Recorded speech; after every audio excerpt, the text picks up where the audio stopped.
What's up, everybody? This week we're going to dive in and take a look at the editing breakdown for my first short film, While You Sleep. I'm going to show you some behind the scenes and how we did a bunch of this stuff. So let's jump right in. So the NLE I edited this in is DaVinci Resolve. I pretty much edit everything in DaVinci Resolve.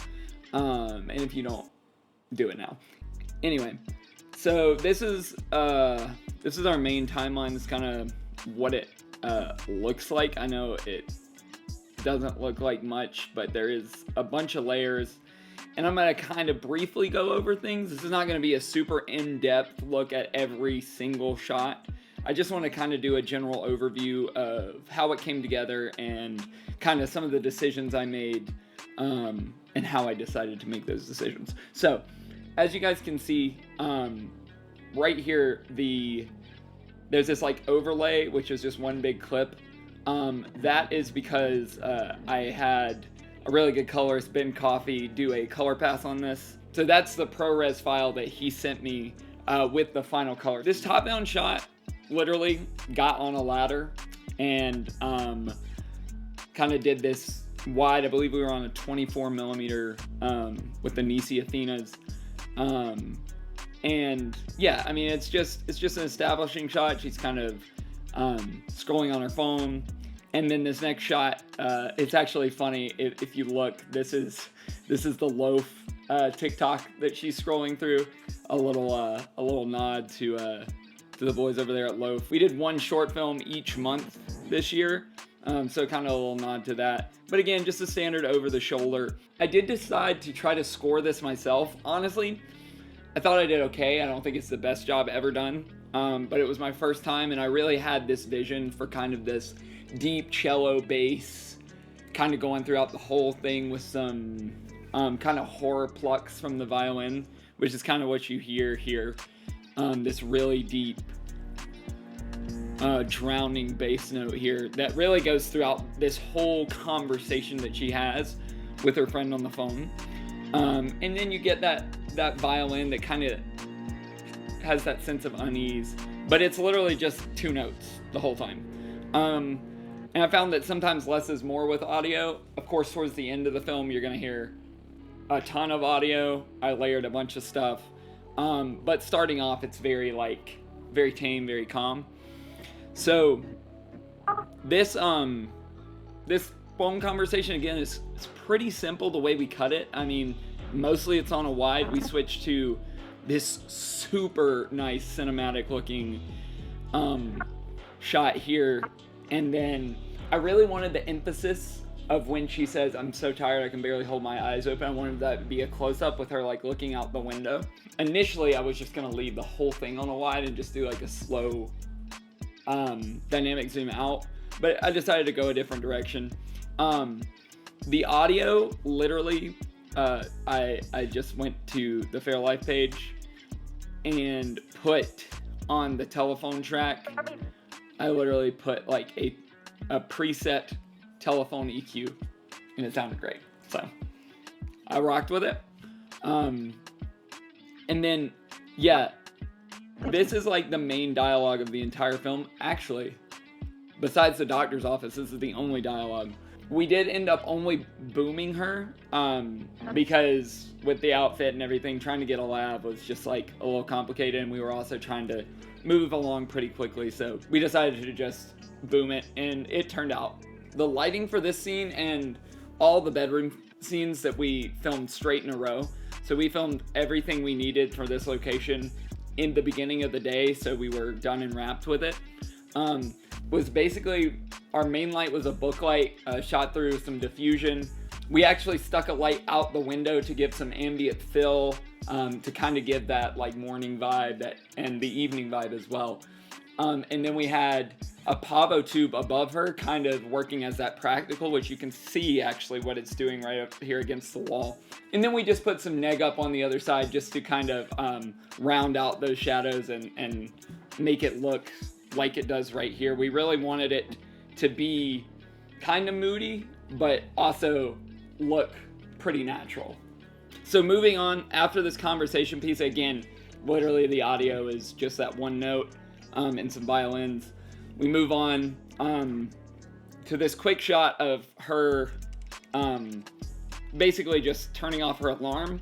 Please excuse the naming of these audio tracks, because when I was exporting them, I was like exporting them in the way that I was going to put them in the film. So it's like bedroom 1, bedroom 2. You're gonna see watch montage. There was probably a better way to name that, but it is what it is.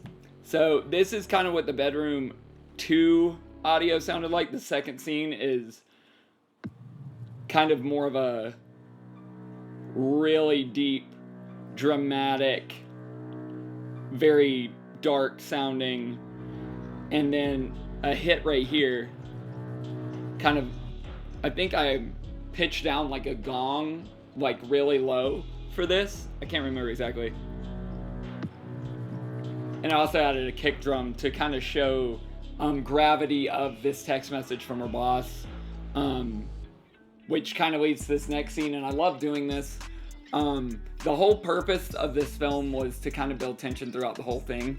And I really like some of the cuts in the audio. Like, it goes from the super dramatic to then you hear, and it kind of like is that harsh cutoff. So you're kind of like, something gonna happen, and then it kind of drops you on your head a little bit.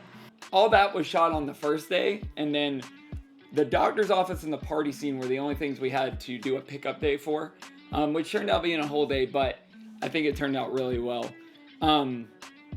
So we cut to the shot in the car. Now, it did start to rain on us, as you can see in the shot here.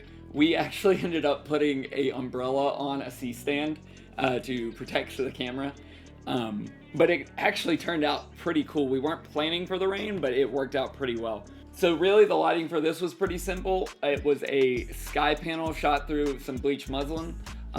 We also negged out the entirety of the front windshield to keep the spill at a minimum. We actually put a Pavo tube in the back seat at one point, but it really didn't end up doing much, so I think we deleted that. Really simple shots here. I mean, on sticks, and then the cam op actually got in the car and got this close-up here of her fingers tapping on the steering wheel, and I really like this. I don't know if this is actually what you're supposed to do, but cutting from this close-up to this close-up of her face, and Ben Coffey, who was the cam op for the day, did a really great job at creating a lot of tension with these close-up shots, as you'll see in the conversation later. And also, I love the way this looks. We initially were going to take out this like outlet thing with like patch replacer or something, but we decided to leave it in because it actually gives like a very like weird kind of sterile vibe to it. And of course, my first film, I had to make a cameo. Harper? That's my voice.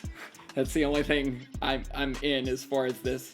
And then we get the clock ticking, which is just kind of ominous in any capacity. Clocks ticking is just kind of scary. This lighting setup was kind of crazy. It was a very small room. So we negged out the entire ceiling when we shot either a 200 or a 600, I can't remember, through a 48-inch softbox, and then put a Pavo tube in this corner to kind of give that nice hair light on Mike. Just kind of lift the corner a little bit as well. Very dramatic looking. So that was the setup for that. I love the fact that I didn't catch this, and if I would have changed it. But Mike does have a man bun, and I just feel like that may not be quite correct as the doctor. But if you know the lore of Lucid, this isn't really a doctor. This is actually Control, because it's not really a doctor. Hold for dog. Hey, Theo. Can you get down, buddy? Thank you. Love this. Ben did such a good job with this close-up, making you feel so tense with the clock ticking. Then I have this riser in the background and this kind of almost underwater feeling.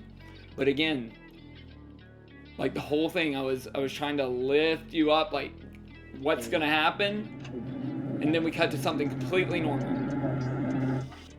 She's washing dishes, right? So it's like leading up and then letting your senses relax. This whole sequence, except for the last one, were pickup shots that we got like in like an hour, because we weren't able to actually get all the shots we needed on day one, for a reason I'll get to in a second. It was definitely a learning lesson for me, but it still turned out to be a great shot either way. But you can kind of tell we went from filming on the Red Dragon to the A7S III. So you can kind of tell there's a little bit of a quality switch and a little bit of a color difference. But again, it's something we had to do. Didn't have access to the camera at the time. I didn't own the camera at the time. So I was kind of at the mercy of when I could get the lenses and the camera. So you kind of have to do what you have to do. I don't think the shots look bad by any means. Again, the same thing with the audio. It's just this droning shot. There is a little bit more of a chipper vibe because this false hope of that now she has something that can help her. But you have the washing the dishes, and then when she goes outside here, you hear it. It's not deep. We actually start with a higher pitch, and you kind of have that, oh, okay, she's drinking her coffee outside. This is reassuring. This feels good. And this scene here, this scene is a big learning lesson for me. And I want to be fully transparent when I say this. I had the best team I could ever ask for on this project. Seriously, you should check out everyone who was involved in this. Just killer cinematographers, grips, gaps, sound, everything was great. But this was a moment where I failed as a director because this was my first time directing and DPing. And this shot in the kitchen, it took a lot longer than I wanted it to because my lighting team went absolutely ham. And it looks great, but I don't think I communicated the importance of the shot because this shot is literally like just a part of a montage. This is not a star shot or a hero shot by any means, but we spent time on it like it was, which unfortunately made us have to cut something out of the film that I feel like was important. However, you live and you learn, and I know for next time to prioritize the shots I need to prioritize. And even if the team does want to go off on a certain shot, if that's not the shot that needs that attention to detail, then we need to settle for what's good and move on. There was a lot that went into this. Honestly, that could be a full lighting breakdown video by itself. So if you want that, leave that in the comments. But as we're going through here, you'll notice the audio goes from very happy. Hey babe. Hey babe. I am filming, so if you can laugh, but not quite like that. I'm so sorry. Okay, so we go from this really nice, and when she realizes she already has the milk, you get that really droning, scary sounding.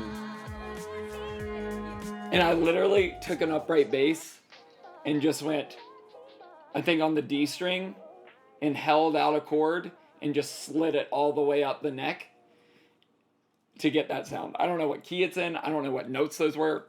Doesn't matter. It sounds scary. And then we see her set the watch on the bedside table, establishing that she takes it off when she goes to bed. And then this wide shot, I was really happy with. I think it looks really good. Initially, I don't know if I can show, hold on, the raw. Initially, the raw, I was a little worried about the windows being blown sky high, even though I don't really mind blowing out windows, but I think it looked really good. And like I said, Ben Coffey, an amazing colorist, made this look amazing. Standard over the shoulder shot of her getting this text. Now this next scene, the party scene, is what this whole film was written around. I had this idea where the shutter drag was crazy at the party, and the only thing that was in the right shutter speed was her. That she's so stuck in her own mind and her own world that everything around her is warping and not correct. And really, our actress did a great job. We did film a plate with her in the right shutter. Didn't even use it though. She was able to hold so still that you can't tell. I was a little worried about any jitters, but she did a really good job. Basically, we filmed this a couple of times, had her sit and just stare. I'll show some BTS. I had everybody walking around, like mingling, and we did that. So I think we did that 3 or 4 times. And then I was able to layer it together in post and kind of create this like super dreamy, warpy looking thing. Like you can actually see if you look really close, like there's some duplicates of some people, but I kind of like that. Like I kind of like this, like she's almost seeing double, literally. Also a subtle nod to the Lucid universe. You see Mike and Brock for a couple frames sitting on the couch, kind of stalking her, similar to how they were stalking Lucid in Lucid. But only a couple frames of that. The audio for this is a lot.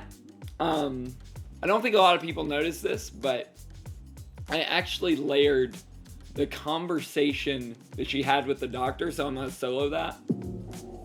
No, I'm not. Hold on. Let me see. Yeah, here, I'll solo it. And I low passed it, and I put some of it in reverse. And then put back in normal. So to kind of give it that like really subliminal, but you can hear it if you listen. You can hear the doctor talking, and he's specifically the parts where he's like, "We're gonna track your movement. We're gonna gather data," that type of thing. The lighting for this was crazy. I'm actually gonna release a short on how we did this lighting because I actually had some behind the scenes of me talking about it and us going around and kind of going through that. So stay tuned for that. And then of course, nothing is complete without a really nice riser and some ear ringing. And then again, you lead it up, and this next shot is an empty bed, and she comes and sits down. Building the tension up and then cutting to something completely normal. Not scary, not a jump scare, anything like that. We have this shot of her sitting on her bed, and then you see the watch is still on.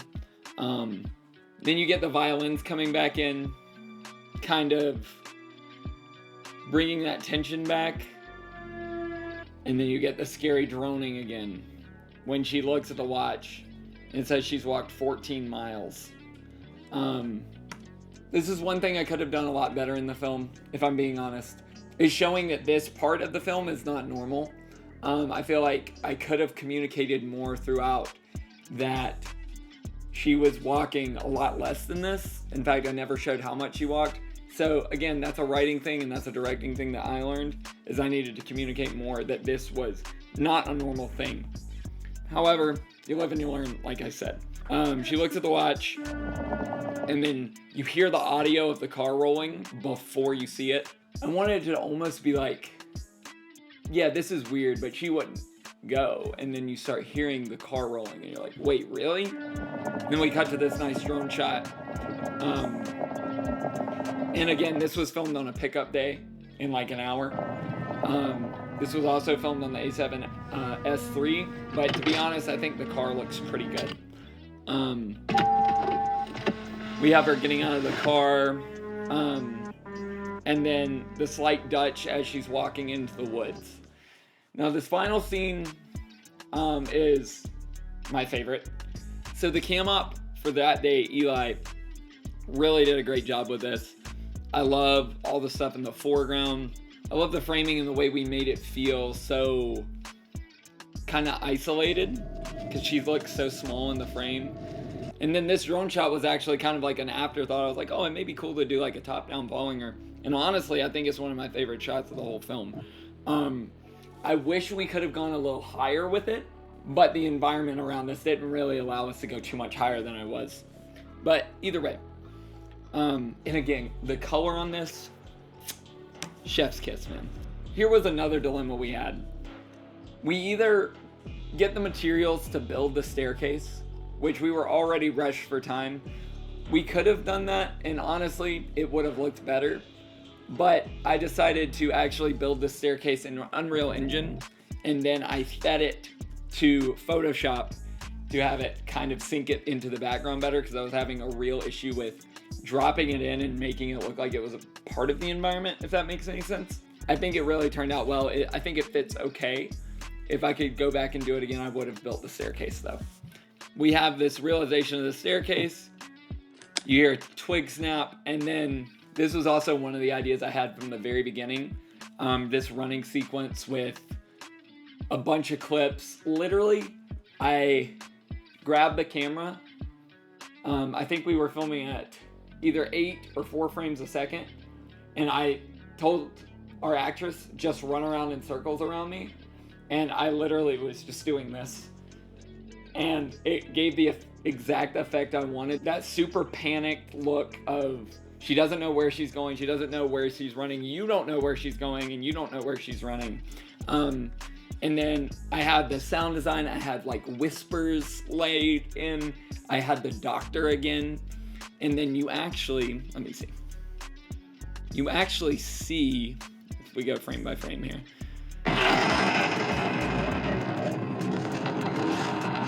For a couple frames, you don't see her on the couch anymore. You just see Mike and Brock flash for a couple frames. The doctor flash for a couple frames. The watch flash for a couple frames. And then her sitting on the couch, her putting the ledge down, and then of course the flashes to the staircase again. But then again, I do the same thing, right? Super tense. You hear the riser. The riser starts to come in.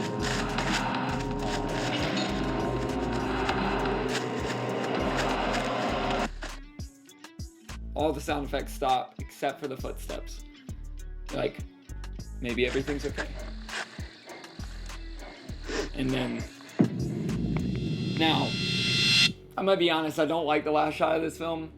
I tried adding camera shake, I tried adding a bunch of other stuff. It just didn't turn out exactly how I wanted it. But again, this was my first project, so I am happy with the way it turned out in general. There are a couple things though that just weren't quite there. But actually my favorite part is, you can actually go back on my Instagram and still see them. I released 3 teasers leading up to this, and they were phone calls from the character that called her in the beginning of the film, and they get progressively more concerned. I won't play them all, but if you go and listen, the first one is actually the one that plays right here. Recording. I guess, hey Harper. This is the first one. I guess I caught you while you're asleep. It was so... And then I released 2 more leading up to it that were even more concerned. And I just think it's cool. I mean, I could have added like a jump scare or something at the end, but I think it's cool to kind of leave you on like that phone call of like, her friend's just checking in on her, hoping she gets more sleep. But we all know something happened. You don't know what happened. I did decide to add this creak. Hold on. Nice little wooden creak, just to kind of let your mind use its imagination on what that could be or what's happening.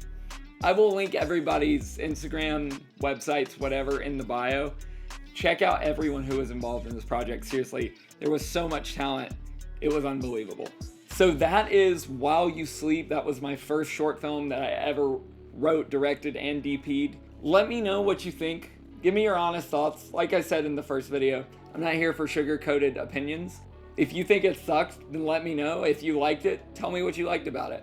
But the whole purpose of this is so you guys can take a look into kind of my creative process, how I shot things, why I made the decisions I made, and maybe that'll help you, or maybe that'll show you some things not to do because they didn't turn out the way I planned, or whatever the case may be. That is gonna do it for this week though, guys.